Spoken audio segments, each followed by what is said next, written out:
Mario Villarroel, ¿qué tal me escuchas? Villarroel, ¿me escuchas? Hola, buenas. Profesor, buenas noches. Gracias. Sí le escucho, profesor. ¿Me puede escuchar? Claro, claro. De nada. Bien, gracias.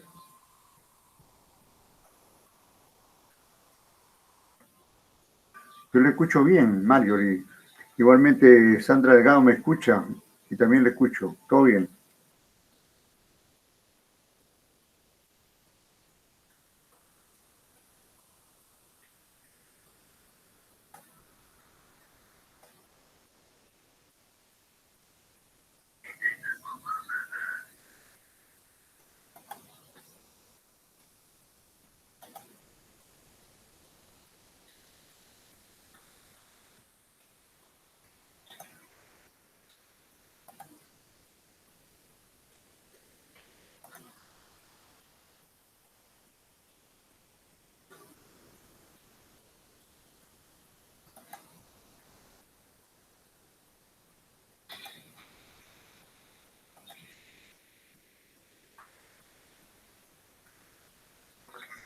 Bueno, continuamos con los distintos aspectos de la política macroeconómica, ¿no?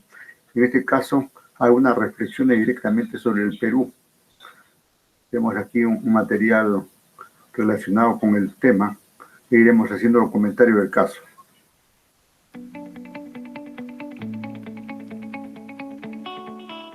Vamos a dar pase a la tercera conferencia que se titula COVID-19 e inefectividad política macroeconómica, reflexiones sobre el Perú, a cargo de la magíster Rosario Pérez Liu, quien es profesora de la Facultad de Economía y Planificación de la Universidad Nacional Agraria La Molina.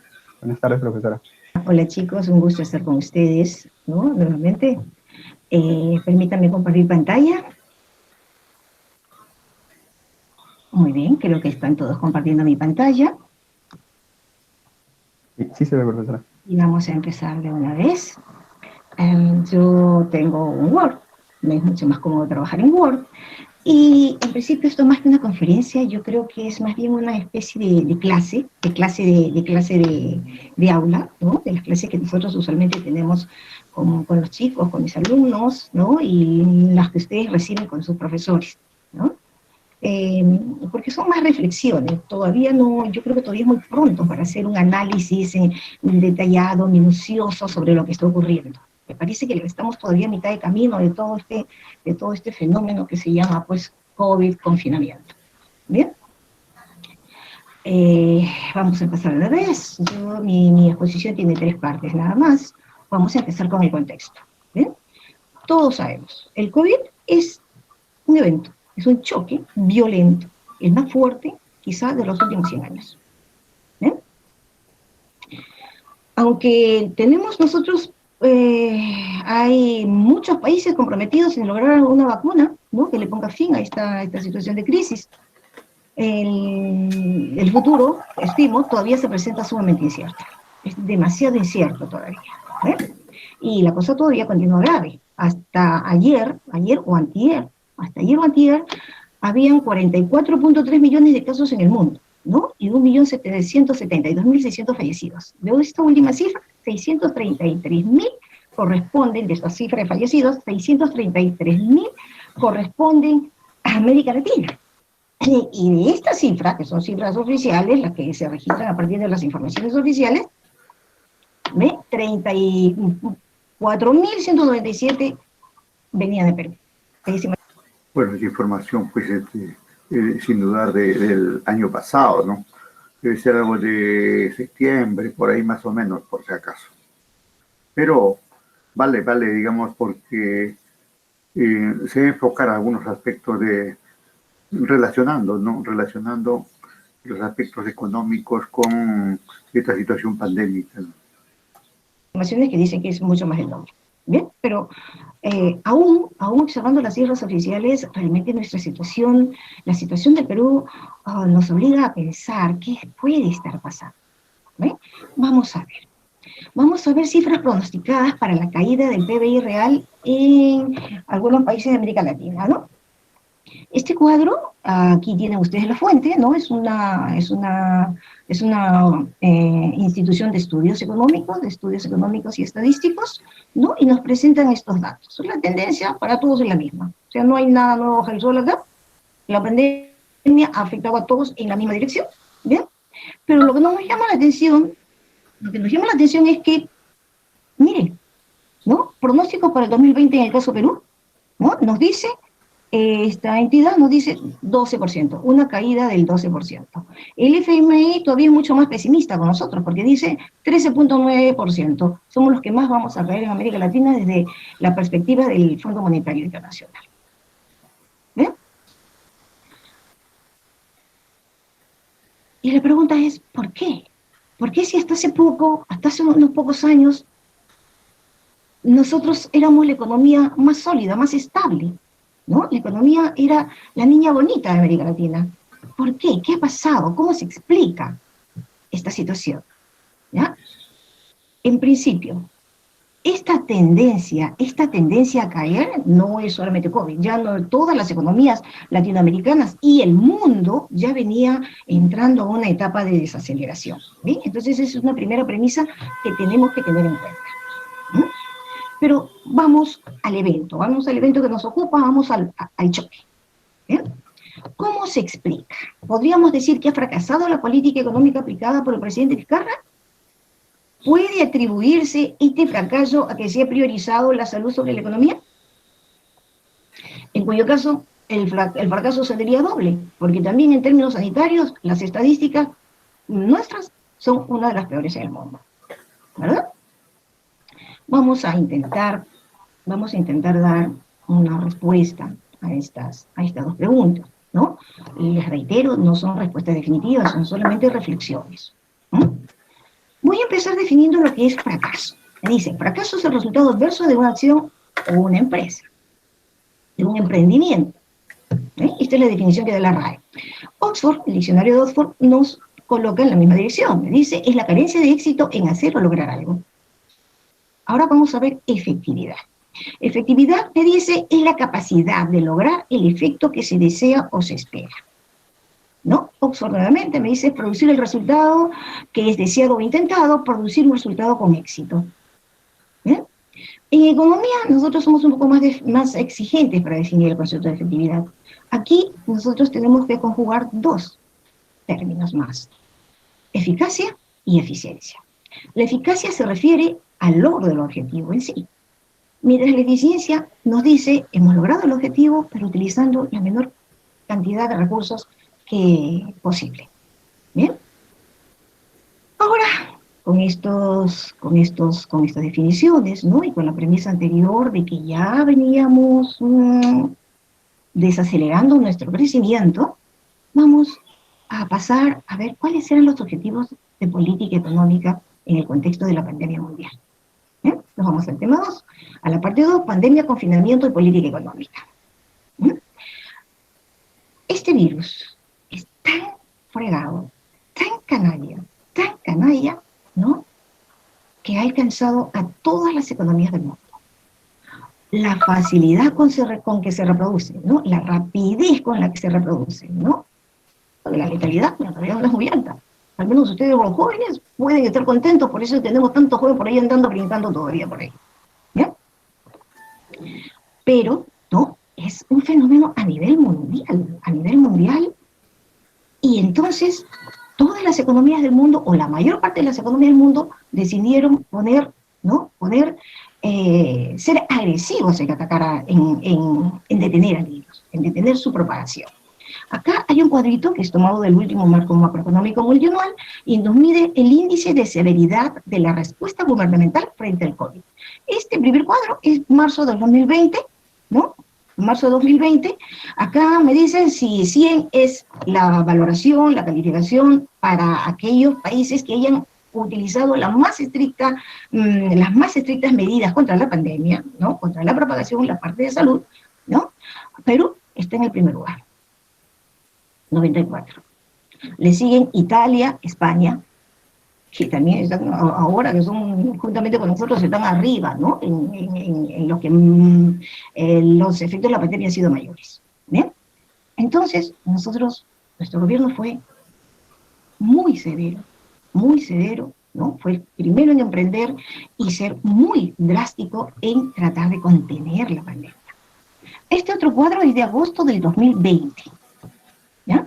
También del marco. El marco ha sido presentado a fines de agosto del 2020, entonces estas cifras del marco van hasta agosto, ¿no? Acá nos dicen, miren, acá estamos, febrero, acá está la famosa pandemia, ¿no? Acá estamos marzo. El confinamiento, el gran confinamiento se inicia a mediados de marzo, ¿ve? Y me dice, ajá, efectivamente, Perú, el más estricto a nivel mundial. Y este grado de severidad para enfrentar la pandemia se ha mantenido, ¿no? Más o menos hasta abril, incluso me dicen, ha habido una severidad todavía ligeramente mayor hacia mayo, ¿no? Luego hacia junio se relaja un poquito, pero todavía nuestras medidas fueron las más severas en el mundo. Ya con el levantamiento del confinamiento, ¿no? Bueno, sabemos que todavía estamos en ese proceso, es gradual, se relajan un poco estas medidas, pero todavía está dentro de las más severas del mundo.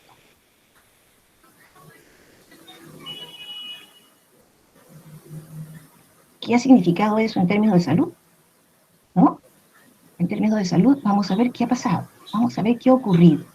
¿Vale? Este cuadro lo he tomado prestadito, todos los cuadros los he tomado prestados, yo no he elaborado ninguno, ¿ya? Este cuadro me dice, exceso de fallecidos durante la COVID-19, número de fallecidos por toda causa comparado con años previos en porcentaje. ¿Qué me dice? Este rojito somos nosotros. Este rojito me dice, por ejemplo, ¿no?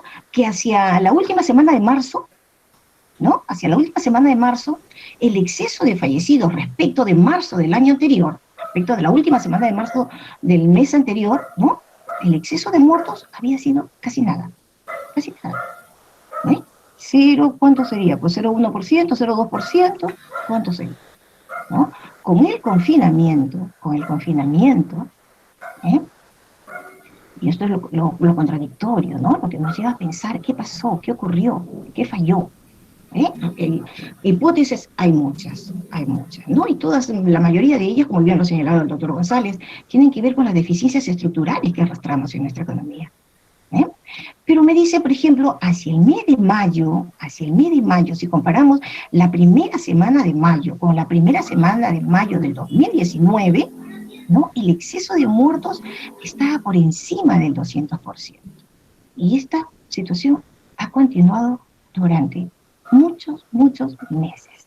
Recién hacia agosto, este porcentaje por encima de lo que era normal hasta la aparición del COVID ha ido decayendo.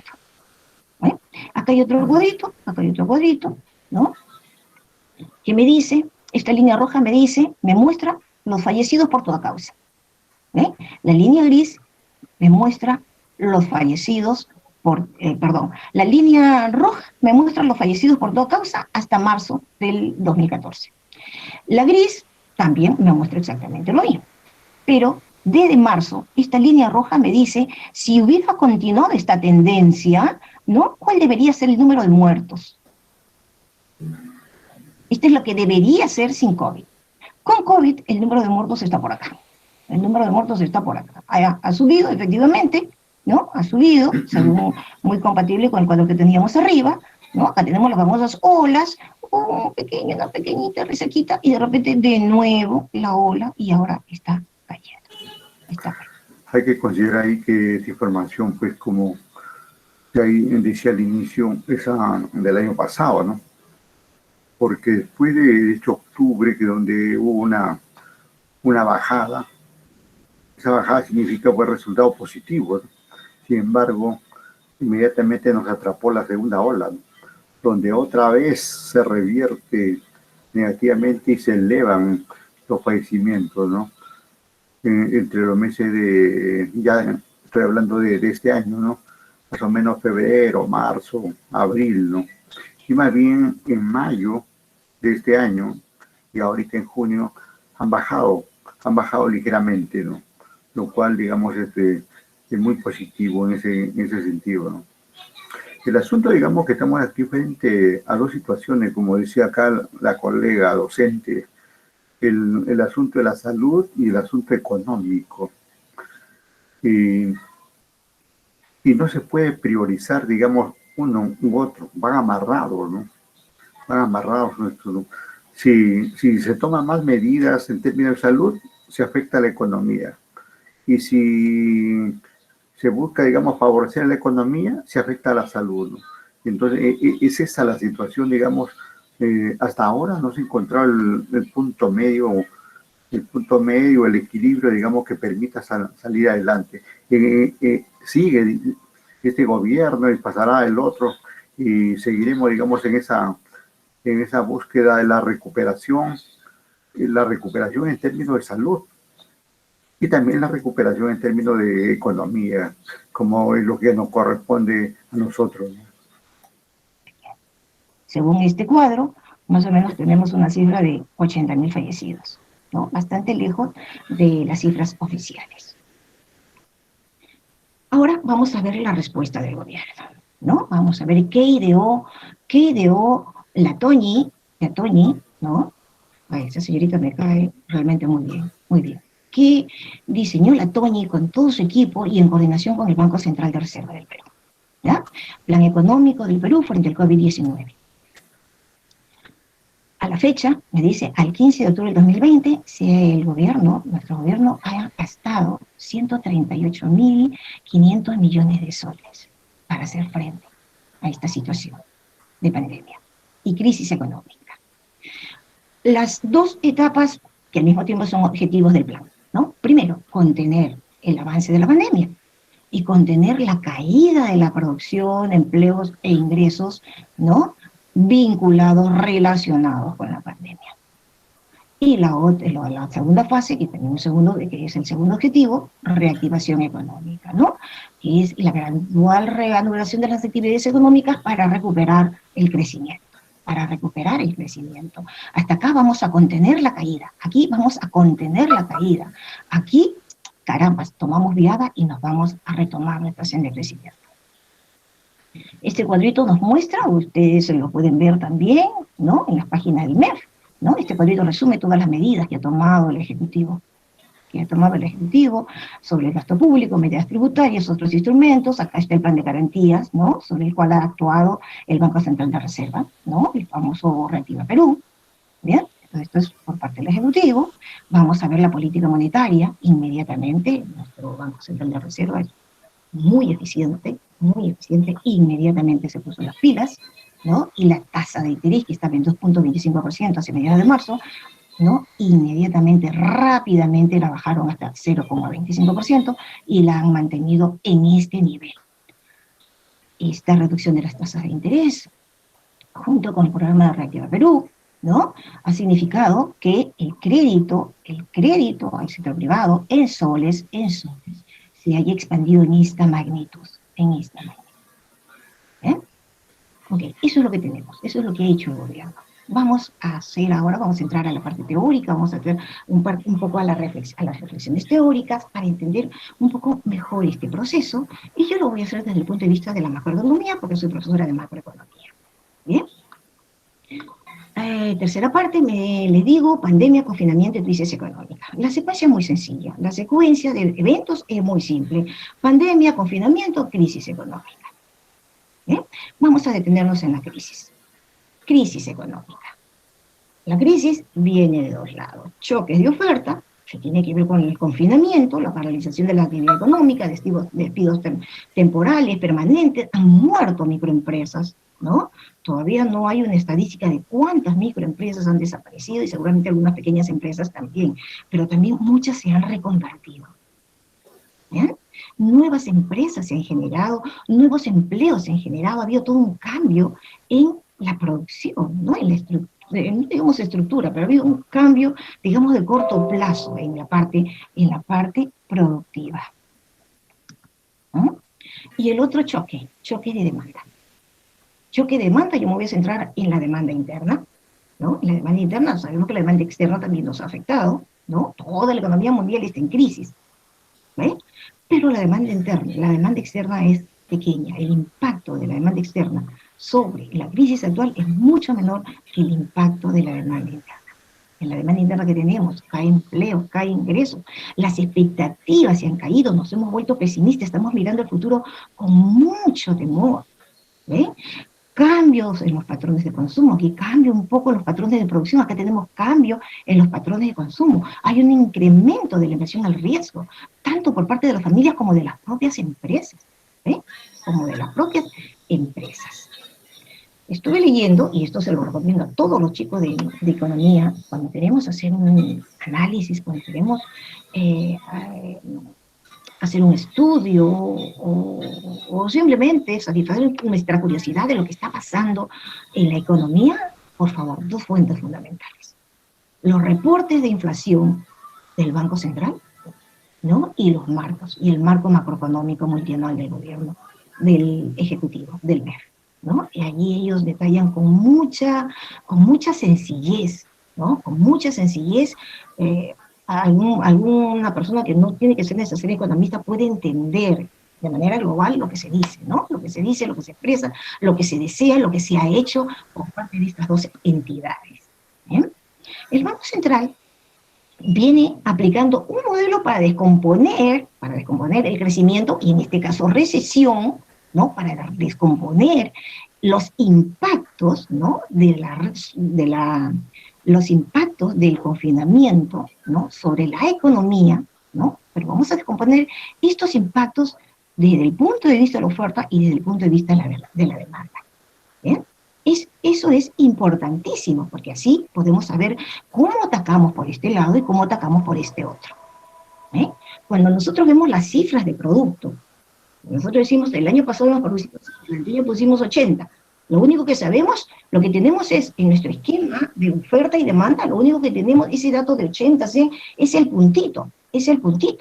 Pero no sabemos si ese puntito subió, bajó, impulsado por la demanda, impulsado por la oferta, impulsado por ambos.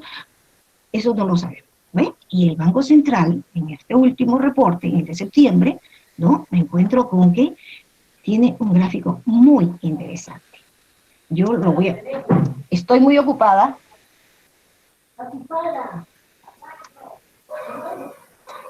Bien, en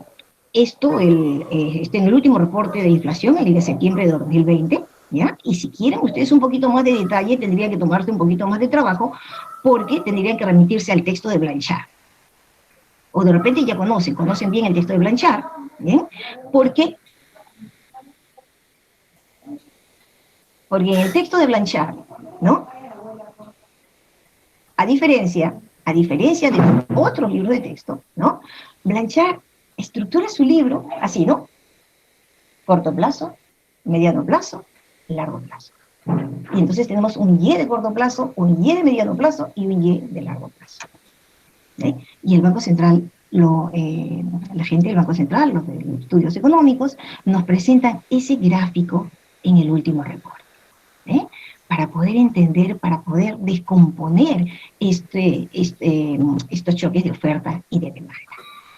Yo lo voy a explicar muy rápidamente, ¿no? Pero ustedes pueden consultármelo después. Creo que ustedes tienen mi correo, o en todo caso los organizadores se los pueden alcanzar, ¿no? Este gráfico dice lo siguiente. Me dice, acá, en este puntito de acá, con las líneas azules, ¿no? Me dice, acá tenemos equilibrio de corto plazo. ¿Cómo sé que estoy en equilibrio de corto plazo? ¿No? Porque estoy acá, mi curva de oferta de corto plazo, mi curva de demanda de corto plazo. La curva de demanda es una sola. Las distinciones en corto o largo plazo solamente vienen o solamente se aplican a las ofertas. ¿Bien? Entonces, equilibrio de corto plazo, oferta de corto plazo, que está acá, mi demanda de corto plazo, que está acá, y acá está mi producto de mediano plazo y mi producto de largo plazo. Entonces, estamos acá en el punto de partida. Choque de oferta. Un choque de oferta de corto plazo, ¿no? Como el que ustedes han estudiado en Macroeconomía 1. Algún problema de salarios, algún problema de costos en general, ¿no? Entonces, la curva de corto plazo se debe trasladar a la derecha. Si la cosa es un poquito más seria que costos, ¿no? Esta curva de corto plazo este fenómeno, como en este caso la pandemia, ¿no? Arrastra también a la curva de mediano plazo. ¿Eh? Y entonces el equilibrio se vendría hasta aquí, mientras la curva de demanda de corto plazo no se mueva. Pero en la coyuntura actual, donde la curva de demanda se ha trasladado y se ha trasladado hacia la derecha, hacia la izquierda, perdón, entonces este equilibrio de corto plazo, en este periodo 1, ¿no? Nos trasladaría hasta aquí, hasta aquí. ¿Bien? Y entonces, ¿qué tenemos? ¿Qué tenemos aquí? Nosotros tenemos, carambas, caída de la inflación. Como bien señalaba el doctor González, ¿no? El año pasado tuvimos la inflación total, ¿no? La inflación global, 2.14%, si mal no recuerdo. Ahora podría ser que lleguemos a 2%, podría estar por debajo de 2%. ¿No? A propósito, acá tengo tasa de inflación, ojo, no tengo precios, ¿eh? Tengo tasa de inflación. Entonces, caída en la tasa de inflación. ¿Eh? ¿Cuánto se cae el producto? El producto se cae desde acá, donde habíamos partido, se cae hasta aquí. Y esta curva de oferta de mediano plazo, que es la que recoge las fricciones en el mediano plazo, ¿no? Que recoge las fricciones, que tiene básicamente que ver con lo que es trabajo, ¿no? La parte del factor trabajo. Bien, esta línea que está acá me va a separar el impacto, ¿no? El impacto del impacto total me dice esta parte se debe a factores de oferta. Esto se debe a factores de oferta. ¿Mm? Todo esto que está acá es impacto puro de demanda. ¿Eh? Este es el impacto global. El impacto global, esto viene a ser oferta, esto viene a ser demanda pura. Acá también hay impacto sobre cantidad demandada, más bien, si tomamos los términos de la microeconomía, ¿no? Este movimiento del CAP por el lado de la demanda, esto sería un cambio, una caída en la cantidad demandada, ¿ve? Acá tenemos un cambio en la demanda, y entonces tenemos acá el impacto global. Según lo que reporta el Banco Central, ¿no? Según lo que reporta el Banco Central, encuentra este resultado, que el choque de demanda ha sido muchísimo más severo que el choque de oferta. ¿Eh? Ahora, ¿qué sabemos? ¿Qué es lo que hemos aprendido en nuestro curso de Macro 1? Porque ya les dije, yo me voy a limitar a ver la demanda interna. Y demanda interna, economía encerrada, lo vemos nosotros en Macro 1. ¿Qué nos enseña la teoría macroeconómica que hemos aprendido nosotros en Macro 1? La teoría macroeconómica nos enseña que los fundamentos de los cambios en la curva de demanda agregada los tenemos que buscar en los mercados de bienes y activos financieros. En el mercado de bienes y servicios y en el mercado de activos financieros, es decir, en la ISLM. Vámonos entonces a la ISLM. Recordemos algo más, ¿no? Que en la estructura de nuestra demanda interna, y esto es en todo el mundo, ¿ah? Puntos más, puntos menos, pero la estructura es bastante similar, ¿no? Si descomponemos la demanda interna en consumo, inversión y gasto, el consumo privado representó, el año pasado, esta es una cifra del año pasado, ¿no? El consumo privado, todavía seguramente estimadito, ¿ya? En el año 2019, el consumo privado representó más o menos el 66% de la demanda agregada total, ¿no? En los años anteriores con puntitos más, puntitos menos, pero esto es más o menos. Casi 2/3 de la demanda es consumo privado, es gasto de la familia. Luego tengo el consumo público, el gasto corriente del gobierno, aproximadamente 11.4%. ¿Eh? La inversión bruta, 21.4%. Aquí tenemos el 100% de la demanda agregada, bueno, la demanda externa, que la estoy dejando de lado. Ok, recordemos ahora qué cosa hay en la IS. La IS recoge el comportamiento del mercado de bienes. El mercado de bienes me dice, pues, en el corto plazo, ¿no? La producción se determina por demanda. Es decir, si la demanda sube, la producción va a subir. La oferta obedece a la demanda. Pero ¿qué determina estos cambios en la demanda? Y me dice, por un lado, hay un conjunto de parámetros que son el consumo autónomo, la inversión autónoma, el gasto del gobierno.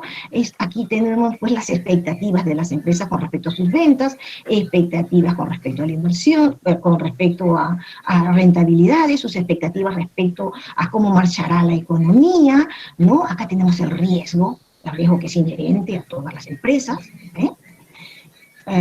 Acá tenemos el consumo autónomo, es ese consumo que no depende del ingreso de las familias, es ese consumo que tiene que ver, por ejemplo, con los ingresos esperados, con los ahorros pasados, con las tasas de interés, etcétera, etcétera.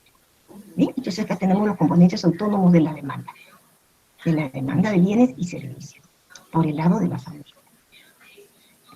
familias, empresas y gobierno. ¿Bien?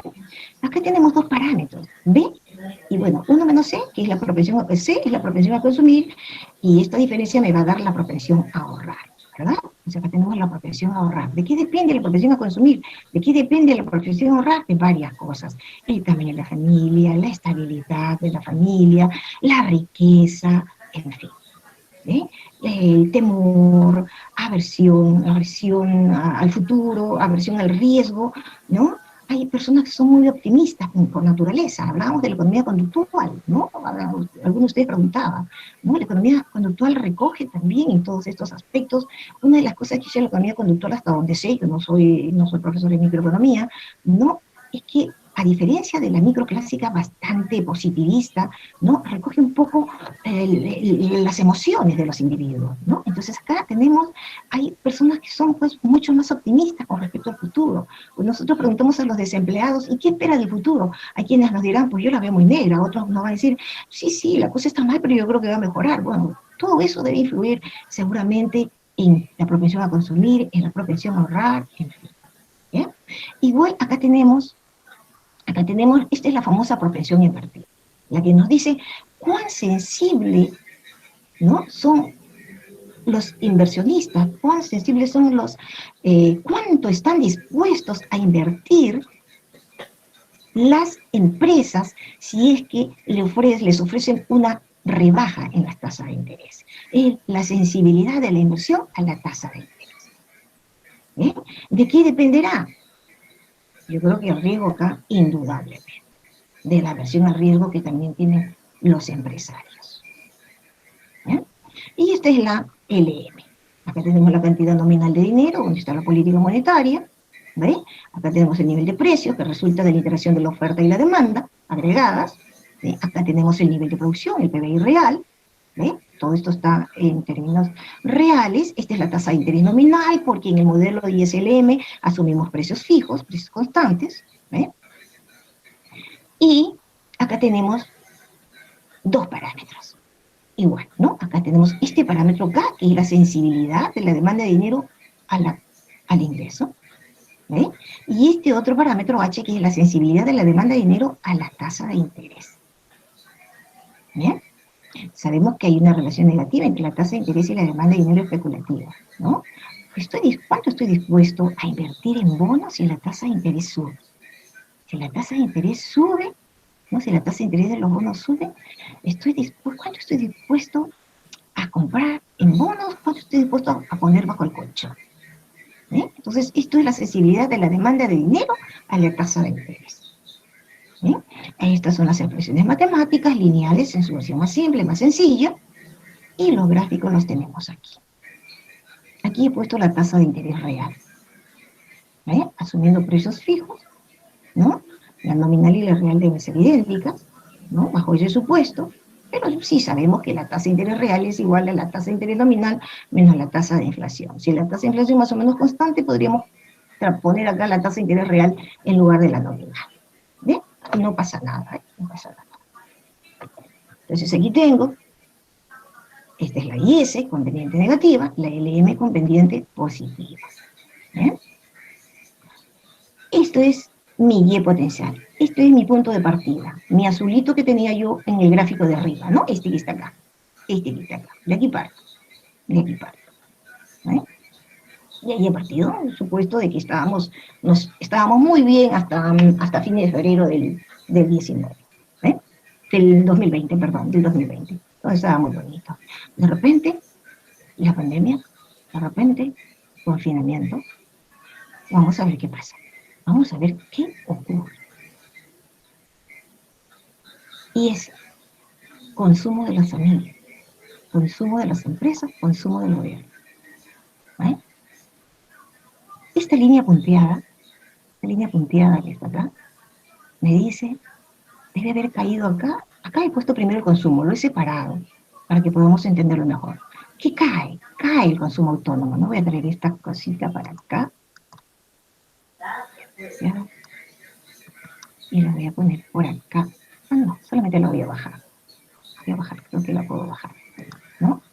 Para verlo mejor. Entonces me dice, esto se cae, esto se ha caído, por las razones que ya les mencioné. El futuro es incierto. Además, ¿no?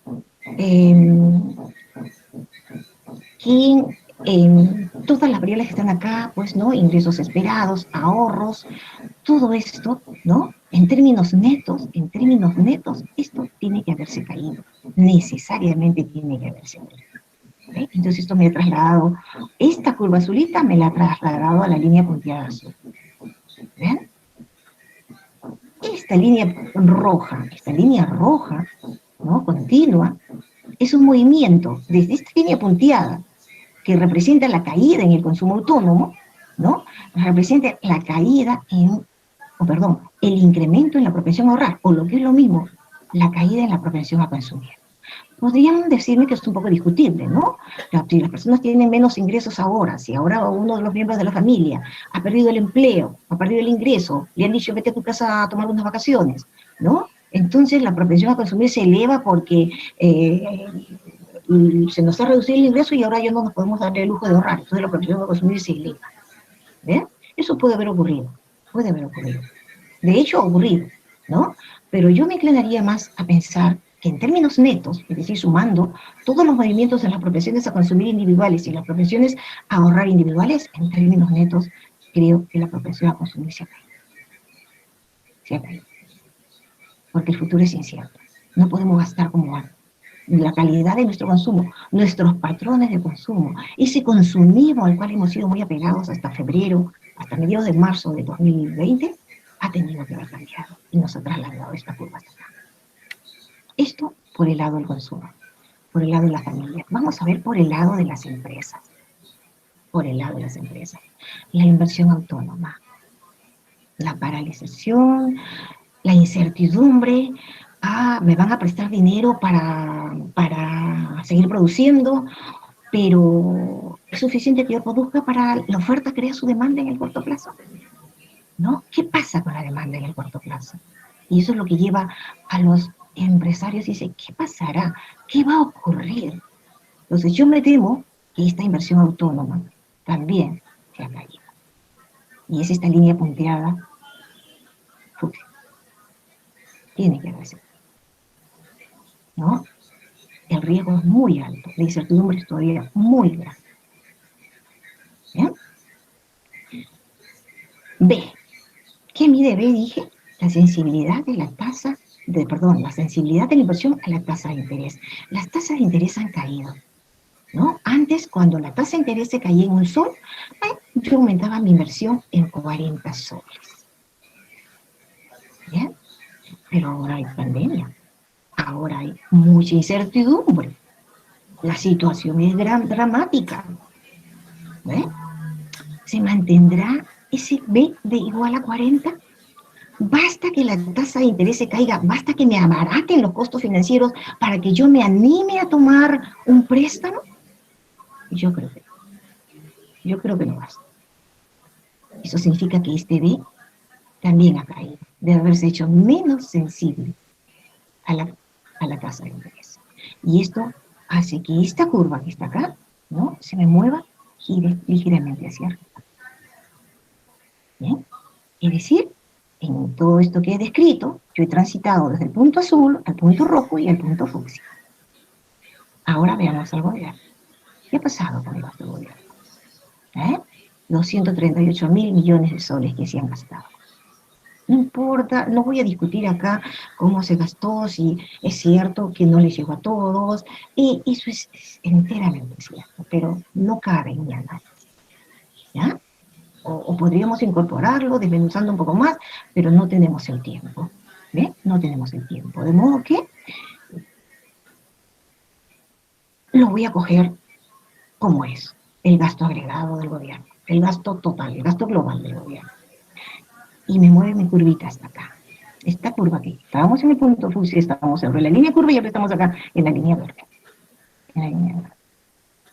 A esto lo puedo sumar, esta curva me tendría por acá. ¿Ve? Aquí le puedo agregar todo lo que es política monetaria. ¿Ve? Acá lo he puesto neto, neto, neto, neto, neto, neto, neto, y lo he traído hasta acá. Porque las tasas de interés reales, revisen ustedes los reportes, están en terreno negativo. Las tasas de interés reales están en terreno negativo. Y entonces mi economía está aquí. Aquí, y miren la brecha, ¿no? Mi punto verde que está acá y mi punto azulito que está acá.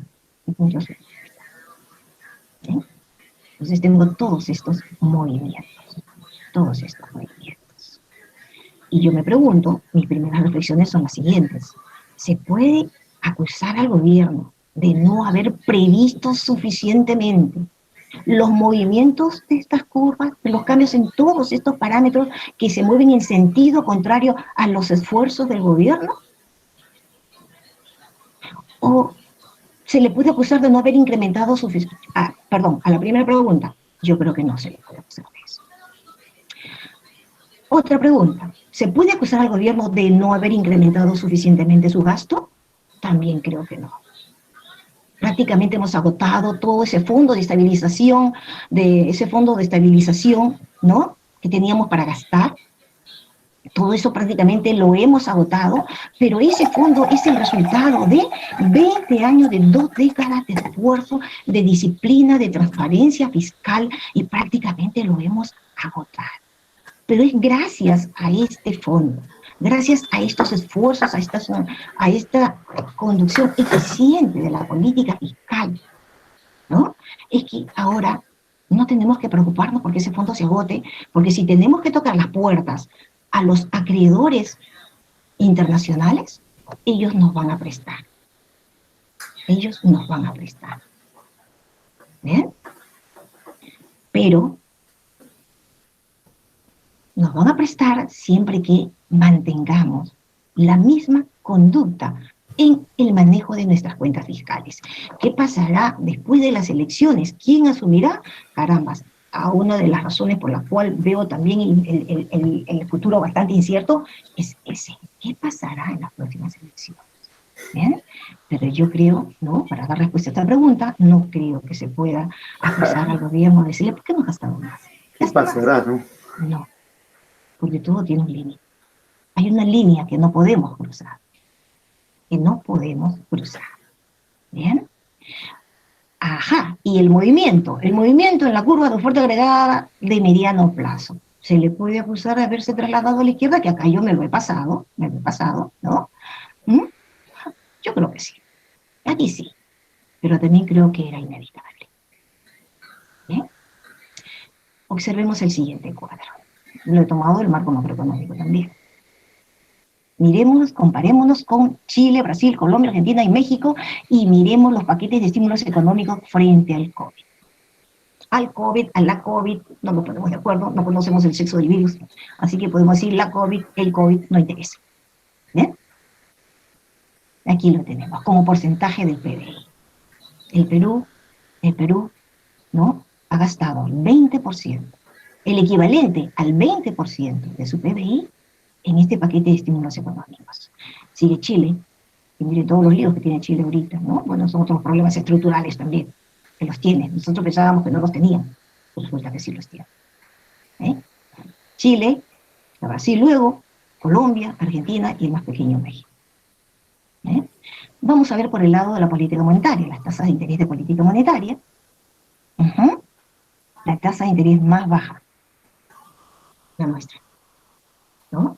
México está en 4 puntos. Habría que agregar ahí que, si bien es cierto, el país ha gastado más, pero eso se debe pues al nivel de atraso a nivel de atraso, a lo cual nos ha llevado, digamos, el modelo neoliberal, ¿no? Sin hospitales, sin camas UCI, sin médicos, enfermeras, sin oxígeno y nada. Y lógicamente, si no tienes nada de eso, de hecho, tienes que sacar, pues ahí rascar la olla y, e invertir. En cambio, los otros países no han tenido ese nivel de gasto como el caso de México, por ejemplo, que es bajísimo, ¿no? No es porque no le interese, digamos, el problema, ¿sí? Sino que ya tiene la base, ¿no? Ya tiene la infraestructura, ya tiene, digamos, todos los elementos para enfrentar una situación, ¿no? Eso no le está diciendo aquí la profe, pero es así, ¿no? Es así, ¿no?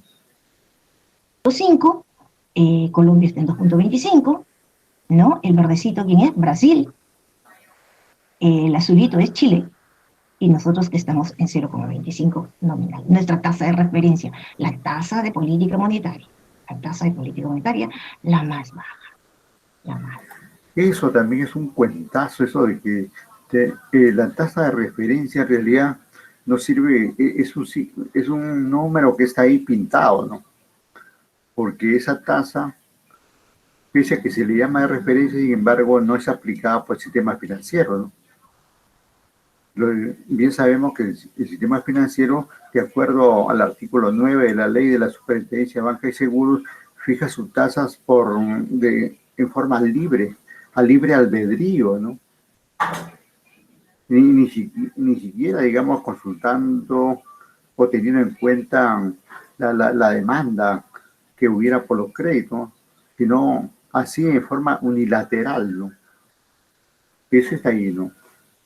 Sí, la profe no le está diciendo esa parte para no comprometerse, seguramente tiene ahí ese momento que hacía la presentación, estaba el gobierno de Vizcarra, y por ahí de repente no lo dice para no comprometerse. ¿Eh? Con esto no pretendo hacerles cambiar de opinión, pero sí los invito a reflexionar sobre esto. ¿Eh? Lo único que yo puedo concluir hasta ahora es que la política económica haya sido ineficaz, pero no ineficiente. Por otro lado, el proceso todavía no termina, todavía no concluye. Así que decir que la política económica ha fracasado, que la política económica es o ha sido inefectiva, yo creo que es muy pronto para acusar a la política macroeconómica concretamente, ¿no?, de ser inefectiva o de haber fracasado. Bueno, era todo lo que les quería comentar. Bueno, gracias aquí a la colega. También si quisiéramos criticar constructivamente, ¿no? La profesora, por ejemplo, se le corrió, digamos, a la crítica de la entrega del Reactiva Perú, ¿no? Aceptó que por un lado que no habría llegado a todos, pero no dijo nada, absolutamente nada, que la mayoría de esos créditos han ido a las grandes empresas, grandes y medianas empresas, ¿no? que necesitaban menos o mucho menos que las micro y pequeñas empresas, ¿no?, que realmente son las más afectadas en este contexto. Bien. Entonces, vamos terminando ahí. No sé si hay alguna reflexión de parte de ustedes. A ver, vamos a ver con quién estamos. Hola. ¿Qué me dice ahí? Marjorie Villarroel, Sandrita Delgado, Gwendolyn Silva, María Merma, Ángelo, ¿no? Ángelo César Cuba, Gabriela Narda, ¿no? Narda Gabriela Sánchez Quispe, Yadira Paniagua Chupizuca, y tenemos más y más participantes ahí.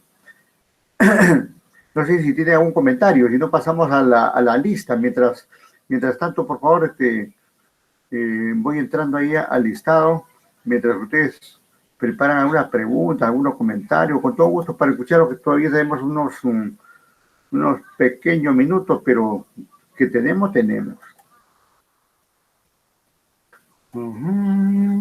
A ver, por acá.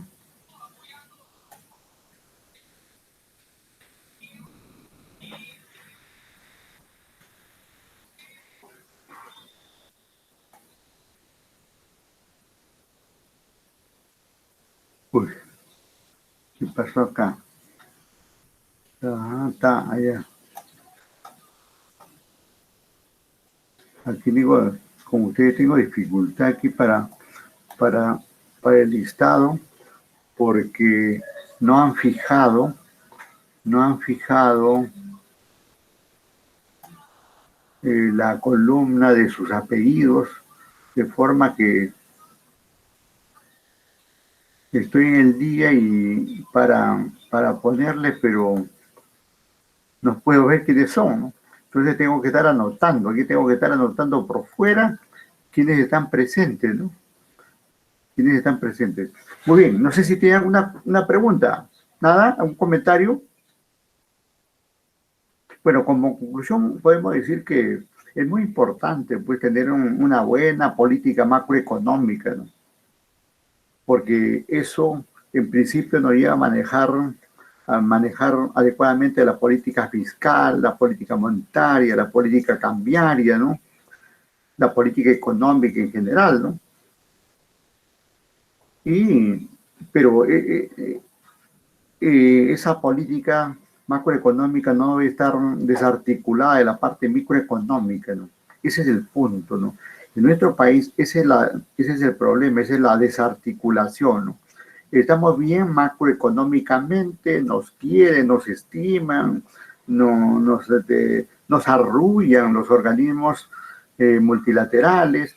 Incluso la profesora dijo algo bien importante, dijo que éramos algo de la niña bonita de América Latina en términos, digamos, macroeconómicos, e incluso agregó algo más, que en el caso de caer, digamos, en, en problemas económicos, cualquier organismo internacional nos podría prestar dinero o dar crédito, ¿no es cierto? Porque siempre en los últimos 20 años mencionó, hemos manejado adecuadamente en términos macroeconómicos el país. Eso es muy, muy positivo, muy adecuado, ¿no?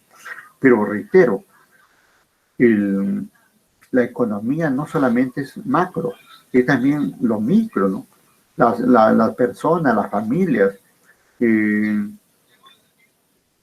el empleo de la persona, el consumo de las familias y todo, la salud de las familias, la educación de las familias y todo eso tiene que ver con el aspecto económico, ¿no? En esa parte, a nivel microeconómico, estamos fallando ahí, ¿no? Es posible pues que un nuevo gobierno, ahorita que estamos a puertas, sea quien fuere, debería, digamos, articular, digamos, lo micro con lo macro y hacer, digamos, de que nuestro país tenga una excelente economía, ¿no? Bien, dado que ustedes no tienen comentarios. Profesor, pero eso, A ver, buenas adelante, noches, profesor. dime. Esto, toda la articulación, va a depender también, no solamente de repente del gobierno, ¿no? De todas las políticas monetarias que puede establecer en un país, sino Ujú.